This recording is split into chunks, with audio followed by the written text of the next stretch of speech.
Okay, class. So for today, we're gonna learn chapter 1, lesson 1, about the concept of instantaneous rate, page 3. So you can open your book, page 3.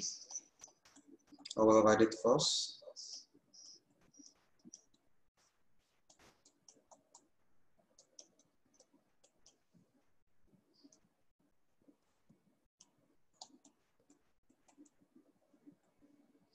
Okay, so the concept of instantaneous rate.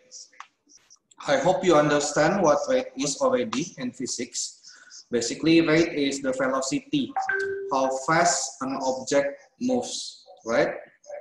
And in physics, I believe that you have learned about average rate. And the example for the average rate is, for example, if you're driving from Jakarta to Bandung, and let's say it's about 130 kilometer, the distance between Jakarta and Bandung. And then let's say you drive for 3 hours from Jakarta to Bandung. So the time is 3 hours. So basically we can find the average rate. We can find the average rate. It means that the average rate is equal to the total distance divided by delta time, the time needed from point A to point B, which is in this case is 130 kilometer divided by 3 hours. So it's basically about, yeah, I will just write it as a fraction. Kilometer per hour. Okay. So in the concept of average rate, actually you are not driving with constant rate from Jakarta to Bandung, right?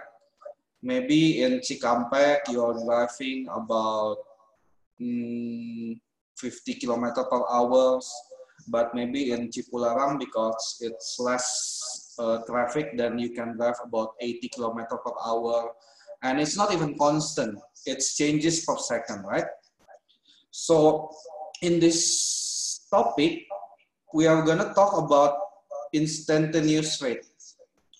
It means how fast an object moves in an instant time. So for example, if you want to know about this, then in your car there is a speedometer, right? In the speedometer, it will show you how fast you are moving at a certain time, at an instant time. For example, your speedometer will show you that you're driving 70 km per hour or 80 km per hour. So yeah, that's it. So first of all, you need to differentiate between average rate and instantaneous rate. So this is really important. They are different. Okay. So let's look at the example. I will read it for you. Page 3. If you push open a door that has an automatic closer, it opens fast at first, slows down, stops, starts closing, then slams shut. As the door moves, the number of degrees D is from its closed position depends on how many seconds it has been since you push it. So you can see the figure 1.18 show such a door from above. So basically, when the door is closed, then the D is equal to 0, and then it's opening, so the degree is increasing, and because of the automatic closer, after you finish pushing the door, then it will start closing, so the D will decrease. And if you see figure 1.1b, provided the graph of D in terms of time. So the D in terms of time. Okay. And let's say that the D is equal to 200t times 2 to the power of negative t. Okay. So the question is, oops. The question is, the first question is, how fast is the dog moving at an instant when t equals 1 second? T equals 1 second. Okay. So remember, there is a difference between average rate and instantaneous rate. For average rate, you need two conditions. You need Jakarta point, you need Jakarta, and then you need Bandung, and then you find the difference, and then you find the average rate of change. Okay, but for instantaneous rate of change,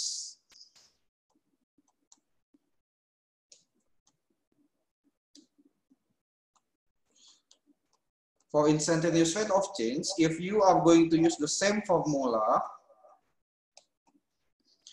then you will get it as 0 over 0.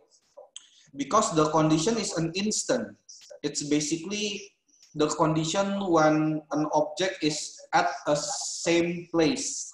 So the distance is gonna be 0, and the time that is needed gonna be 0 also. That's why if you're using a regular way, you cannot do this. This will be undefined. It will be undefined.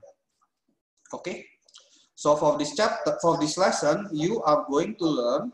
So the object of the lesson today: give the equation for a function relating to variables. Estimate. Remember, you can only estimate right now. You cannot find the exact value. You can estimate the instantaneous rate of change of the dependent variable with respect to independent variable at a given point. Okay. So how do we estimate? We start with making the delta t as small as possible. Like if you look at your book, when t equals 1, the d is actually equal to 100 degree, right? This is back to the automatic door closer, yeah? And then when t equals 1.1 and you substitute to the equation, the d will be equal to 102.633629 degree. Okay. So if you use the average rate formula, then actually you can find it that the d of 1.1 minus d of 1 minus 1.1 minus 1. So this will be the delta d, and this will be the delta t. So if you calculate, it's gonna be around 26.33 degree per second. Okay. And then the second example given in your book, it's using the t equals to 1.01. If t equals 1.01, then the d is equal to 100.30234. Okay. And then again, if you use the average rate of change formula, then it's gonna be d of 1.01 minus d1 over 1.01 minus 1, which will be equal to 30.24. I mean 23 degree per second. And then the book shows you if the t is equal to 1.001, then the V average will be equal to 30.64 degree per second. Now realize that as the delta t is getting smaller, as here the delta t is getting smaller, then you will estimate it more precise to the exact value of the estimate rate of change. Okay, So the principle is the closer the time to 0, more your calculation of the instantaneous rate of change will be more precise, will be closer to the exact value of the instantaneous rate of change. Okay, so for now, how do we estimate again? We are estimating, not finding the exact value. That's why the symbol that you use must be estimation symbol instead of an equal symbol. Must be an estimation sign instead of an equal sign. So you cannot use equal sign. Okay, is equal to the average rate, which in this case, which in this case will be equal to 30.64 degree per second.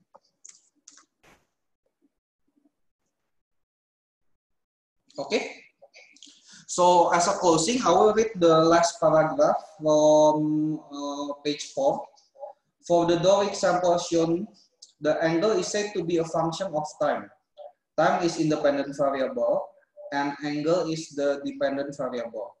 These names make sense because the number of degrees of the door is open depends on the number of seconds since it was pushed.